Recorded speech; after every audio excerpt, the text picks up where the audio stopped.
بسم الله الرحمن الرحيم الحمد لله رب العالمين والعاقبة للمتقين والصلاة والسلام على أشرف الأنبياء والمرسلين وعلى آله وأصحابه أجمعين ومن تبعه إلى يوم الدين.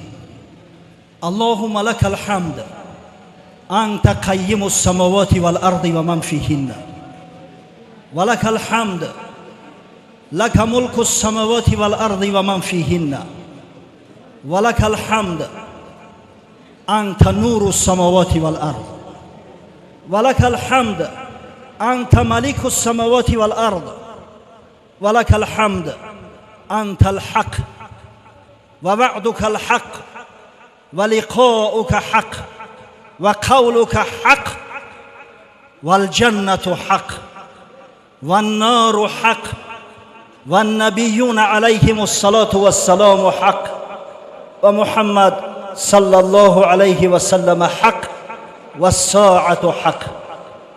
اللهم لك أسلمت وبك آمنت وعليك توكلت وإليك أنبت وبك خاصمت وإليك حاكمت فاغفر لما قدمت وما أخرت وما أعلنت وما أسررت أنت المقدم وأنت المؤخر لا إله إلا أنت لا إله غيرك.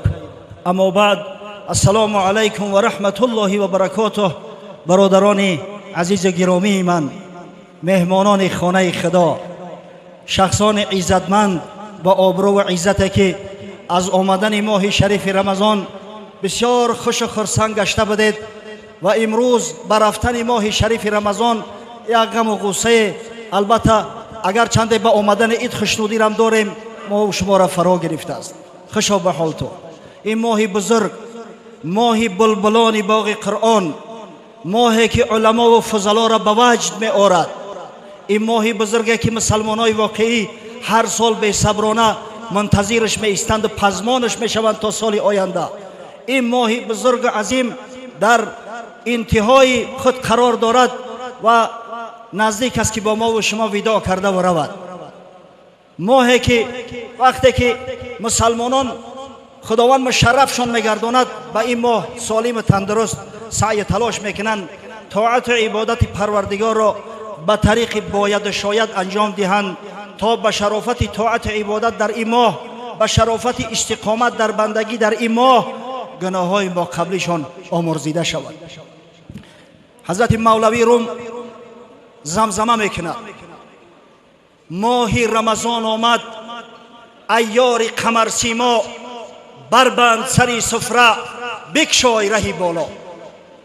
ای یاری من، ای دوستی من که خداوند چهره ایت را مثل قمر منور گردانده است. سیماهم فی وجوههم من اثر سجود. ماه شریف رمضان آمد، دسترخوان جمع که یک سو بگذار و راه بالا، راه قربت به سوی پروردگار را باز کن. ای یاوه هر جایی، وقت است که باز آیی، بینگر سوی حلوایی تا کی طلبی حلوا. ای یاوه سرگردان، او وقتی بازگشتن شد، وقتی آمدن شد، وقتی شد که از گناههای کردگی توبه کنی، به سوی خدا رجوع کنی، بینگر سوی حلوایی، سوی پروردگارت نظر کن، سوی صانع خالق نظر کن. تا کی از پی مصنوعات میگردی؟ و خدا جان تمس کنه. همه حولا به دست آخی، حولا را آدم هم میخوره و سگ هم میخوره. تو حلوایی را نظر کن، تو صانع حلوا و صانع کائنات را نظر کن، لذت ببر. بی بی رابعه عدویه باره میگه در داخل خیمه اعتکاف نشسته بود است. حضرت همی در ذکر و مراقبه است. ماهی از ماههای بهار بود است. همه گل گل شکوفان. کنیزش وقتی که از در میبرویه میبینه گل بالای سبزه و سبزه بالای لاله بازی دارد. همین فصل بهار عجب فصل زیبا و خوشرو است. حواسش میکنه، میدوه میآید، میگه یا سیده یک خوری چاو، آخه تو از صنع پروردگار را تماشا کن چقدر لذت دارد، چقدر گوارا است، چشم آدم راحت میکنه. گفت ای نادان، تو داخل شو صانع نظر که صنعت چی کار میکنی؟ بیا صانع نظر کن. یک دیدن حلوایی زان سان کندت شیرین که شه تو را گوید خاکی تو ҳамаи مولا. انشالله یک تجلی نور حق احساس کردن چنان شیرینت میکنه، چنان درجه و منزلت همه بردارد که همه اصل که شیرین ترین لذیذ ترین طعام است. میگه من خاک پای تو میشم ای مولا. خالی شو و خالی به، لب بر لبی نابینه، چون نی زیدمش پر شو وانگاه شکر میخواد. عجب ماهی پرفیض پربرکت. در ماهای دیگر اگر پرابلم اساسی همین حاجت خانه رفتن باشد، الحمدلله در ماه شریف رمضان مردم در مسجد هستند، در اعتکاف هستند، در بالای قرآن هستند، قرآن تلاوت میکنند، نماز نافله میخوانند. ها شکم خالی، طرف توالت ندوانه آدم. ببینه 11 ماه بیچاره بدن عذاب میتیم. همین بیچاره معده روز آرام نداره، در یک روز 6 مرتبه و 7 مرتبه هم پرش میکنیم، طعام میتیم. یک ماهی رزگروز که ماهی هست که همون معده هم خدا را شکر میگه و رحمتت میگه. ماهی هست که جگر هم خدا را شکر میگه و تو را رحمتت میگه. خالی شو خالی به، لب بر لبی نابینه، چون نی زیدمش پر شو وانگاه شکر میخواد. هر سال نجوها را میپاک کنند از گیل. ببینید دهقانا هر سال به خاطر آن که آب بطلاق نشود جوبارها و نهرها را تازه میکنند، لای لجن شبیرن میکنند.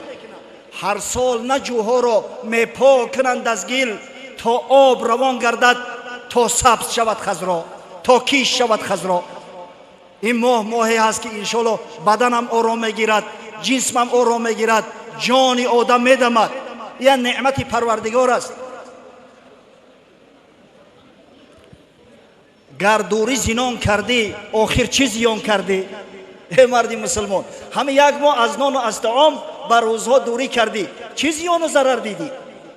گردوری زینان کردی آخر چی زیان کردی؟ کو سفره نان افزا، کو جانی جهان افزا. آخر در بدل این دوری از نان خدای تعالی در جنت برای تو سفره و دسترخوان آماده میکند که هرگز نعمتش منقطع نمیشود.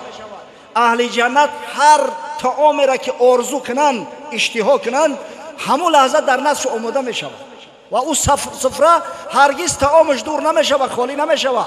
خداوند در بدل یعنی یک ماه دوری کردن از سر دسترخوان برات انمی دسترخوان نان افزا را میدهد، کو جان جهان افزا.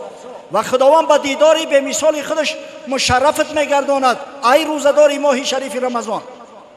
ببینه این جنت عجیب یک نعمتی بزرگ است. ولا تعلم نفس ما اخفی له من قرة اعین جزاء بما كانوا یعملون. هیچ انسان نمیداند که خداوند در بدل طاعت و عبادت و عملهای نیک صالحش در جنت براش چی نعمتهای را آماده کرده است. اما بهترین نعمت جنت دیداری به مثال پروردگار است. از این نعمتی بالاتر و بالاتر نمی شود. و وقتی دوری از نان کردی خدای تعالی با دیداری به مثالش تو را مشرف میگرداند. انشالله خوشا به حالت، خوشا به اون مهمان داری پروردگار نسبتی تو. در خبر از صهیب رومی روایت میکند اذا دخل اهل الجنة الجنة یقول رب تبارک و تعالی تريدون شیئا ازیدکم. وقتی اهل جنت وارد جنت میشوند رسول گرامی صلی الله علیه و سلم میفرماید الله ذوالجلال و الاکرام به ایشان مراجعت میکرده است و سوالشان میکند که ای اهل جنت میخواهید که باز یگان نعمت دیگر براتون هدیه کنم؟ باز دلتون یگان چیز دیگر میکشد؟ در جواب اهل جنت میگن الم تبیض وجوهنا الم تدخلنا الجنه و تنجینا من النار. پروردگارا مگر سفید رومو نگرداندی؟ مگر از آتش جانسوز جهنم نجات ما ندادی؟ مگر وارد جنت که تمام نوش نعمت در او آماده است ما را نگرداندی؟ آخه از این نعمت بیشتر و بالاتر چی است؟ عقل ما نمیگیرد. رسول گرامی صلی الله علیه و سلم فرمود فیکشف الحجاب. همین وقت حجاب از پیش چشم اهل جنت دور میگردد و با دیدار به مثال پروردگار رب العزه مشرف میگردند. فما اعطوا شيئا احب الیهم من النظر الى ربهم عز وجل. هیچ نعمت گواراتر، محبوبتر، شیرینتر، لذیذتر برای اهل جنت و برای تمام بشریت از دیدار به مثال پروردگار نیست. گردوری زینان کردی، آخر چی زیان کردی؟ کو سفره نان افزا، کو جان جهان افزا. برادران بسیار عزیز گرامی، نظر میکنم همه چهره های بشاش، چهره های نورانی، مردم شادان، مردم خندان، به خاطر آنکه امتحان پروردگار جوان مردانه سپری کرده ایستادند، به خاطر آنکه پیرو نفس پلید نگشتند، به خاطر آنکه از این امتحان، از امتحانهای حیات بسیار سربلندانه و با آبرو و عزت پیش رفتند و گذشتند. واقعا همین دنیا خودش دار امتحان است. خداوند ما و شما را برای امتحان خلق کرده است. انا خلقنا الانسان من نطفه امشاج نبتلیه فجعلناه سمیعا بصیرا. الله ذوالجلال میفرماید بیشک ما انسان را از آب منی چکنده خلق کردیم، امتحانش میکنیم و مادام که امتحانش میکنیم برای آنکه از عهده امتحان برآمده تواند، او را ما سمیع و بصیر آفریده ایم، یعنی صاحب عقل ادراک است. انا هدیناه السبیل اما شاکرا و اما کفور. و ما این بنده را راه نشان دادیم، راه درست، راه حق براش نشان دادیم. یا این بنده از امتحان سربلندانه میگذرد، شکرگزاری نعمت پروردگار را انجام میدهد و به جوار رحمت پروردگار واصل میشود، یا کفران نعمت میکند، به دست خود در این رحمت، در این جنت برای خود میبندد این به سعادت و به نعمت پروردگار کافر میشود و کفر میورزد. یعنی دنیا دار امتحان است. حین امتحان یکرم المرء او یهان. در وقت امتحان یا مرد عزت و سربلندی حاصل میکند، آبرو و عزت پیدا میکند، یا شرمنده و خجالت زده میشود، یا روش سیاه میشود. از امتحان پروردگار که نگذشتی دیگر چه میمونه؟ ببینید الحمدلله رب العالمین در این محفل، در این مسجد کسایی نشستند که امتحان پروردگار سربلندانه پشت سر کرده ایستادند. خوشا به حال تو. با خدا قسم بسیار بنده های خوشبخت هستیم ما و شما. اذکر الله کاری هر اوباش نیست، ارجعی بر پای هر قلاش نیست. این امتحان پشت سر کردن کاری هر اوباش نیست. خداوند به هر کس این را نصیب نمیگرداند. به حلوا گفتن دهن شیرین نمی شود. مسلمان امت محمد صلی الله علیه و سلم یک صفت است، صفت به نهایت بزرگ است، یک جاه است، یک مرتبه و منزلت است، این یک عنوان است، عنوان فخری. با یک دعوا که الحمدلله من مسلمان هستم، الحمدلله من امت محمد صلی الله علیه و سلم هستم، در صورتی که روزه ماه شریف رمضان به عذر خوردی، در صورتی که از فریضه پروردگار سر پیچیدی، به دردت نمیخورد برادر. در این صورت یک مشک خالی دعوایی هستی، خلاص چیزی دیگری نیستی. حضرت مولوی قصه میکند در مثنوی شریف، سوی دلا که بشد قزوینیه، سوی دلا که بشد قزوینیه، که کبودم کن، که کبودم زن بکن شیرینیه. یک قزوینی میگه نزدی دلاک میرود. دلاک یک اصطلاحی هست که هم مساجیست فرا میگیره، هم نکلکزنه، ولی هم یک فعلی بد برآمده است. امروز متاسفانه مردها و زنها تاتویروف که میزنن، همین پوست نازنینی را که خدا براشو داده است، پوستی را که این انسانیت تا به امروز هیچ یک متریال شبیه به پوست اختراع کرده نمیتونن، همه عاجز هستند. بعضی بدبختای هستند که همین نعمت پروردگار را میگیرن، برنگ جزیرباد میکنن، ای سرشون سبیل میمونن. همین بدبختا در زمانهای پیشم بدن، نه کلکزنا، اینا را دلاک میگفتن. دندانکن هم با نام دلاک یاد میشود. یک قزوینی واهمه هوای دهن، این بدبخت این قزوینی ها همین اکثرشو هوای دهن بدیان. بعضی بدبخت قزوینی هاش امروز ما را میبینیم در همین حالت وضعیت که اونا خیلی هوای دهن هستند. با اهل سنت و الجماعت دعوا میکنن، دعوای بحث مباحثه، و وقتی که با بحث دعوتشو کردن در دم خدا میکنن و میگریزن. یک قزوینی میگن از دلاک اومد که یک наколка در یک صورتی بعد واهمه در تنم بزن که مردم ببینن واهمه‌شو بگیرن. گفت چی صورت زنم ای پهلوان؟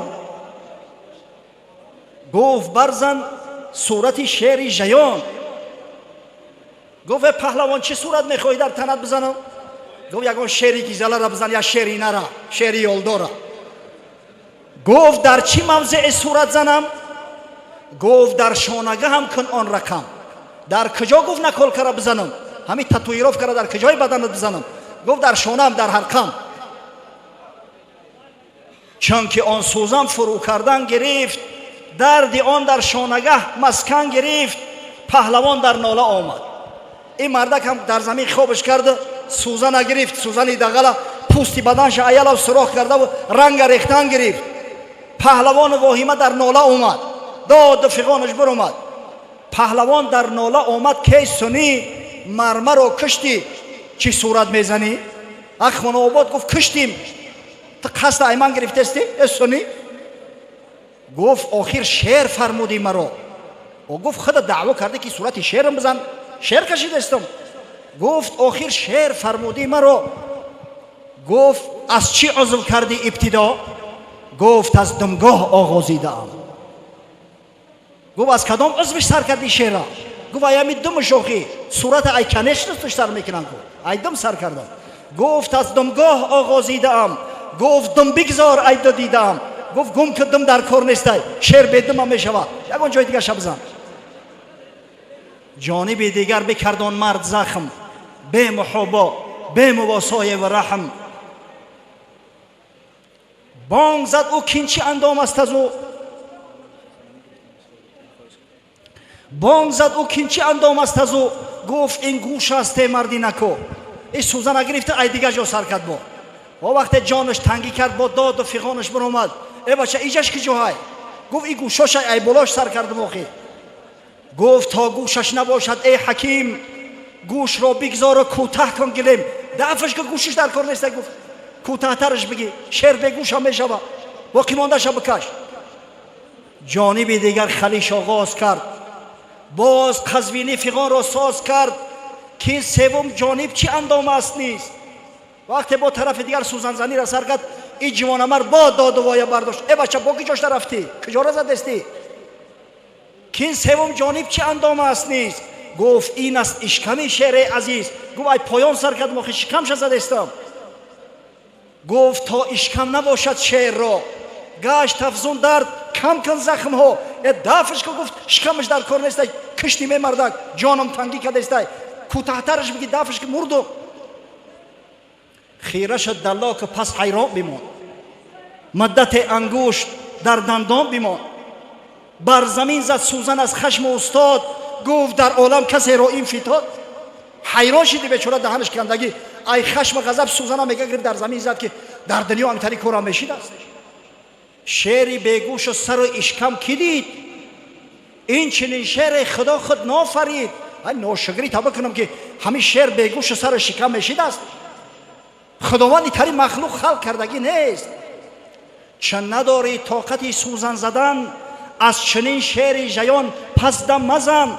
آخه هنر که نداری چی دعوا میکنی؟ ناشکری جواب بگو صورتی یا پشه بکش، صورتی یا زنبور بزن، ترچی و دعوای شیر ژیان کردن چی؟ ای برادر صبر کن بر زخمی نیش، تا رهی از نیش نفسی گبری خیش. ای برادری مسلمان تو صبر کن، انشالله زخمی نیشه بکش. تو صبر بر همین تشنگی و گرسنگی کن، از همین نفسی بدبختی گبرت خلاص میشه. هر کی مرد اندر تنی اون نفسی گبر، مروه رو تابع شوند خورشید ابر، مروه رو فرمان برن خورشید ابر. کسی که همین نفسی پلیده اگر سرنگون کرد، خشو به حالش که انشالله خورشید ابر فرمان رواش میشوند، تابعش میشوند. ببینه 11 ماه همین نفسی بدبخت بالامون سواره، 11 ماه و 1 ماه خدای تعالی برامون امکان داده است. شیطانها را امر کرد همه را زنجیر پیش کردن که وسوسه مو نکنه و برای ما و شما امکان داد که همین نفس یک کمی کنترل کنیم، نفس سوار شویم. اما متاسفانه به حمیت های هستن که حتی در همین 1 ماه غیرتی اما حی زدن نفس، لجام زدن نفس خودشون ندارن. با شما برادرای عزیز، جوانمردای راه خدا، روزداران ماه شریف رمضان، این شب بزرگ، شب قدر و این شبهای رمضان و این ختم قرآن که انشالله به شنید من ختم قرآن امروز امشب پایان می‌یابد، باز یک بار دیگر تبریک و تهنیت میگویم و از درگاه خداوند متعال مسئلت آن را دارم که وعده ای را که حبیب خدا محمد مصطفی صلی الله علیه و سلم از برای ما و شما دادند: من صام رمضان ایمانا و احتسابا غفر له ما تقدم من ذنبه. هر کسی ماه شریف رمضان را به خاطر خدا با ایمان اگر روزه دارد، گناههای ما قبلی این بنده آمرزیده می شود. و من قام رمضان ایمانا و احتسابا غفر له ما تقدم من ذنبه. و هر کسی که شبهای رمضان به خاطر خدا با ختم قرآن پاس می دارد و سپری می کند، گناهان ما قبلی بنده به اذن پروردگار آمرزیده می شود. و من قام لیلة القدر ایمانا و احتسابا غفر له ما تقدم من ذنبه. و هر کسی که شب قدر، این شب بزرگ، با ایمان به خاطر خدا پاس می دارد، با طاعت و عبادت سپری می کند، تمام گناههای پیشینه ای بنده آمرزیده می شود. خداوند این وعده های رسولش محمد صلی الله علیه و سلم را برای ما و شما هدیه فرماید و در نامه اعمال ما و شما ثبت گرداند. واقعا فقط شخص های صالح، بنده های خدا در طول تاریخ شب زنده دار می شوند، قیام شب دارند، به شب طاعت عبادت پروردگار انجام می دهند، زیرا به شب درهای رحمت پروردگار باز است. خداوند در سوره سجده او بنده هایی را که به شب خواب بر خود حرام می گردانند و به عبادت پروردگار مشغول می گردند وصف نموده است و فرموده است: اعوذ بالله من الشیطان الرجیم، تتجافى جنوبهم عن المضاجع يدعون ربهم خوفا و طمعا و مما رزقناهم ينفقون. کاواک نمودن پهلوهای خیش را، یعنی که بیشتری گرم و نرم را ترک کردند به خاطر عبادت خدا و الله ذوالجلال و الاکرام را عبادت میکنند، بندگی میکنند، از خوف دوزخ و به طمع جنت ایشان و از آن چیزی که پروردگار برایشان آماده و مهیا کرده است، رزق نموده است، استفاده میبرند.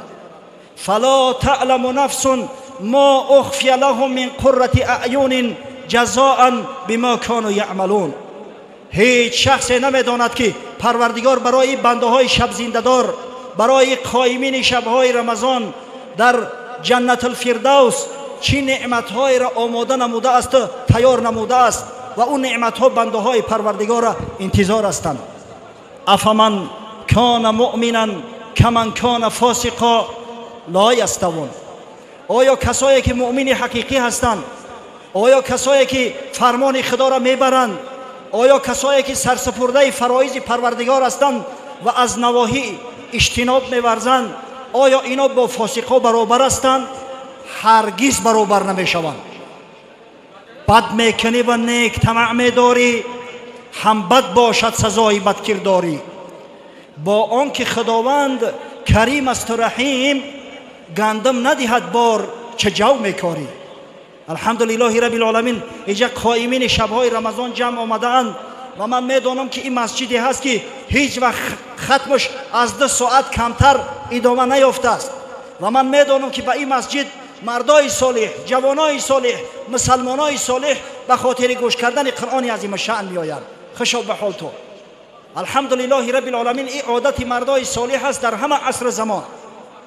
حضرت ابی امامه باهیلی صحابی پیامبر صلی الله علیه و سلم روایت میکند از رسول گرامی صلی الله علیه و سلم که حضرت فرمود: علیکم بقیام اللیل فانه دأب الصالحین قبلکم. بر شما باد ای بندگان خدا قیام شب، زیرا این عادت مردای صالح قبل از شماست، زیرا این عادت پیغمبران است، عادت اولیاء الله است، عادت صدیقین است و هر کسی که این کار انجام میدهد انشاءالله او وارث پیغمبران است، انشاءالله او وارث اولیاء الله است. علیکم بقیام اللیل فانه دأب الصالحین قبلکم و هو قربة الی ربکم و تکفیر للسیئات و منهات للإثم. و این قیام شب از برای شما قربت به سوی پروردگار است، یعنی به پروردگار رب العزت شما را قریب میگرداند و سبب کفارت گناهان شما و محو شدن سهو و خطاهای ما و شما میگردد. انمی قیام شب. خواب را بگذار امشب ای پسر، یک شب بر کوی بیخوابان گذر، از برای خدا ای مردی مسلمان، ای فرزندی مسلمان، یک شب ای بحری خوابت بگذر، یک به کوی بیخوابه و مردای خدا نظر کن. بنگر ایشان را که مجنون گشتند، همچه پروانه به عشقش کشتند. دوستای خدا را ببین که به شب عبادت خدا میکنند. رسول گرامی صلی الله علیه و سلم به شب وقت در قیام می ایستاد، زانوهای مبارکش ورم میکردند. بار بی عایشه مادرمان طاقت نکرد، گفت یا رسول الله بی ابی انت و امی، پدرم مادرم فدات شود، ای حبیبی خدا اتصنع هذا و قد غفر الله لك ما تقدم من ذنبك و ما تأخر. او خداوند برای تو بشارت داده است که اگر در آینده حتی گناه کنی گناهات مغفور است، بخشیده می شود. اینقدر جان تقم میتی، اینقدر در قیام شب قایم میستی که پاهات ورم میکنن. حضرت فرمود یا عایشه افلا اکون عبدا شکورا، ای عایشه مگر من بنده شکرگزاری الله نیستم؟ مگر من شکرگزاری نعمت پروردگار را انجام ندهم؟ بنگر ایشان را که مجنون گشته‌اند، همچه پروانه به عشقش کشته‌اند. ای مزور چشم بکشا و ببین، چند گویی می ندانم آن این ندانم، آن ندانم بهر چیست؟ تا بدانی کان که می جویم کیست. تا نمی بینم همه بینم شود، و ندانم هات میدانم شود. در شب رحمت پروردگار بالای بنده ها همیشه نازل می شود، خاصتا به شبهای رمضان تا صبح ندا است یا طالب الخیر هلم و یا طالب الشر امسک. ای طلب کننده ای تو کاری خیر شتاب کن، از رحمت پروردگار محروم نشو. و ای طلب کننده ای کاری بد، هشت در سرت بگی که شرمنده و رسوا میگردی. ینزل ربنا تبارک و تعالی کل لیلة الى السماء دنیا حین یبقى ثلث لیل الاخر. رسول گرامی صلی الله علیه و سلم بشارت میدهند و این حدیث متفق علیه است. نازل می شود رحمت و مغفرت عطا و نعمت پروردگار هر شب به آسمان دنیا. وقتی که یکیش از 3 حصه شب میگذرد، قسمت آخری شب باقی میماند. یقول من یدعونی فاستجیب له و من یسألونی فاعطیه و من یستغفرونی فاغفر له. و ندا می شود هر کسی که دعا کنه دعاش اجابت میکنم. پروردگاری بزرگ میگه هر کسی که طلب مغفرت میکند گناههای این بنده را من میآمرزم. و هر کسی که از ما امید رحمت دارد، از ما یگان طلب تقاضا داره، البته مرادش حاصل می شود، البته عطای خدا میکنم براش. الله اکبر.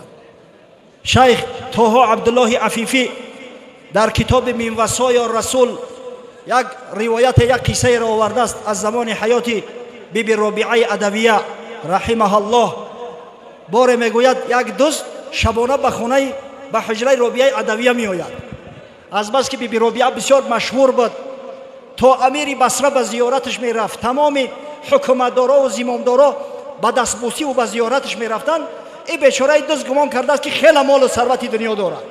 شبانه دزدی میدروید، این طرف و او طرف میکوبد که غیر یک کوزه دسته شکسته که در درونش آب است در خانه چیزی نیست، نه یک پلاس و نه یک لباس و نه یک متاع دنیا. وقتی خجل می شود قصد خارج شدن از خانه را دارد که بیبی ربیعه بیدار بده است، از قفا صداش میکنه یا هذا این کنت من الاذکیا فلا تخرج بغیر شیء. برادر گفت اگر آدمی به عقل بخیرت باشی دستی خالی ای خانه نبرو، من شرم دارم که تای خانه من دستی خالی ببروی. گشت گفت یا سیده لم اجد شیئا. ای سیده گفت آخه در خانت خاک نیست چی برام؟ من دزدی در آمدم نه که هیچی نیست. دیوخی هیچی نیست، هم یک کوزه دست شکسته هیچ کده در کار نیست، کجا برم شاخی؟ بیبی رابعه گفت یا مسکین توضع بهذا الابریق وادخل هذه الحجره وصلي ركعتين فوالذی لا اله غیره لا تخرج الا بشیء. مردی مسکین گفت همو کوزه دست شکسته را بگی طهارت که او داره، در انم حجره بدرو، 2 رکعت نماز بخون، قسم به خدایی که غیر او معبود نیست، دست خالی اینجا نمیبروی، من برات وعده میتم. این بیچاره دست خیال کرد که یگون دیناری به جایی داره میتم، با طمع دنیا رفت کوزه را گرفت طهارت کرد، داخل حجره شد، در نماز ایستاد. وقتی که تکبیر تحریمه را گفت در نماز ایستاد، بیبی رابعه دست به دعا برداشت. با شب درهای رحمت پروردگار باز است. شب خیز که عاشقان به شب راز کنند، گردی در بام دوست پرواز کنند. هر جا که بود در به شب در بندند، الا در دوست کن به شب باز کنند. دستا را برداشت دعا کرد، گفت سیدی و مولایا هذا اتی بابی فلم یجد شیئا عندی. ای مولای من، پروردگاری بزرگی من، همین مرد خانه من به طلب چیز آمد، نزد من چیزی نیافت. فاوقفته ببابک فلا تحرمه من فضلک و ثوابک.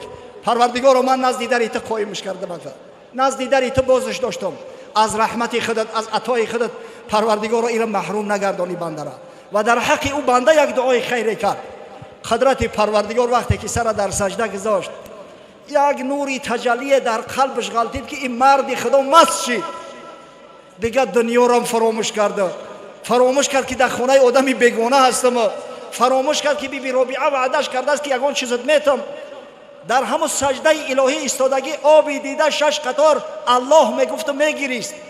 و وقتی میگه بیبی رابعه نزد در حجره اومد که این چی گریه داشته باشه، صداش شنید که زمزمه میکنه با آبی دیده بناله: اذا ما قال لی ربی اما استحییت تعصینی و تخفی ذنب من خلقی و بالعصیان تأتینی. وقتی پروردگار بزرگ از من سوال کنه که از من شرم نداشتی که عصیان کردی؟ تو او گناه و کمبودیات از مردم پنهان می‌داشتی، از من پنهان کردن نمیتونی که. با کدام رو تو عصیان کردی؟ با کدام رو سرکشی کردی؟ فما قولی له لما یعاتبنی و یقصینی. وقتی که خدای بزرگ مرا از درگاهش برونه، دیگه کدام خاکی را در سر کنم؟ میگه چنان مست مغرور شد تا دمیدن صبح صادق، تا صدای اذان شنیدن سر از سجده نبرداشته است. بعد میگه خست همین روش نور میباره. بیبی رابعه گفت کیف لیلتک یا اخی، برادر اسلامی شب چه خیل گذروندی؟ گفت با خیر الحمدلله. پیش پروردگار با یک عجز، با یک عاجزی و بیچارگی به گردن کج ایستادم. خدای بزرگ میگه گناه ما بخشی، فقبل عذری و غفر ذنبی. گناه ما بخشید، عذرها و بیچارگی ما قبول کرد و ما را به مطلوب و مقصد رسانید.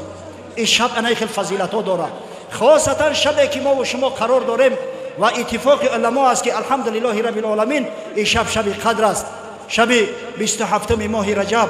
این شب بزرگ، شب عزت، شب سربلندی، شبی را که طاعت عبادت در این شب از 1000 ماه طاعت عبادت که در آن شبهای قدر نباشد پیش پروردگار بالاتر و بالاتر است. برای یکایک شما تبریک و تهنیت میگویم و از درگاه خداوند متعال مسئلت آن را دارم که این شب قدر برای ما و شما مؤمنان، برای روزه‌داران ماه شریف رمضان، برای قائمین شب‌های رمضان به ختم قرآن، شب مبارک، شب قدر شناسی و قدردانی، شب مرتبه و منزلت گرداند. بسیار خواهش میکنم برادرای عزیز کوشش کنید، همین یک شب است. یک شب روز کردن هیچ اشکال نداره. آخه الحمدلله مردایی هستند که تمام رمضان به بیداری میگذرونن شباشه، زیرا این غنیمت است. و این شب شبی هست که از 1000 ماه طاعت عبادت بالاتر است. شبی هست که تا دمیدن صبح ملائکه های رحمت پروردگار تحت سروری جبرئیل امین علیه السلام در زمین هستند و به بندگان خدا سلام عرض میکنند، به بندگان خدا عرض درود و پیام میکنند. شب چنین در 7 آسمان به رحمت باز، ز خویشتن نفس ای پسر به حق پرداز. چه روزها به شب رفت در هوا و هوس، شب بروز کن آخر به شکر و ذکر نماز. همین قدر شبها را به بیهوده گذرانیدیم، عمر به بیهوده رفت. و همین یک شب است از برای خدا، همین شب به شکر و ذکر نماز بگذار. مگوی شب عبادت چگونه روز کنم، محیب را ننماید شب وصال را روز. بهانه نکن که بچه یک شب تا سحر من چخل میکرده باشم. دعوای محبت داری برای محیب شب وصال در روز نیست. همیشه بچه را شب اول بپرسه خواب شو میبره. یگان لوندی متهم مردنی بابش نباشه دیگرش خواب نمیبره در شب اول شب وصال. و دعوای محبت خدا میکنی همین یک شب قدر شناسی چی مشکلی داره؟ کریم عزوجل غیبدان و مطلع است. گرش بلند بخوانی و گر به خفیه و راز، سری امید فرو دار روی عجز بمال بر آستان خداوندگاری بنده نواز. انشاءالله وقتمون به آخر رسید. وقتی شروع نماز فرض خفتن ختم قرآن سر شده است، انشاءالله بسیار خواهش میکنم نماز خوانده پراکنده نشوه.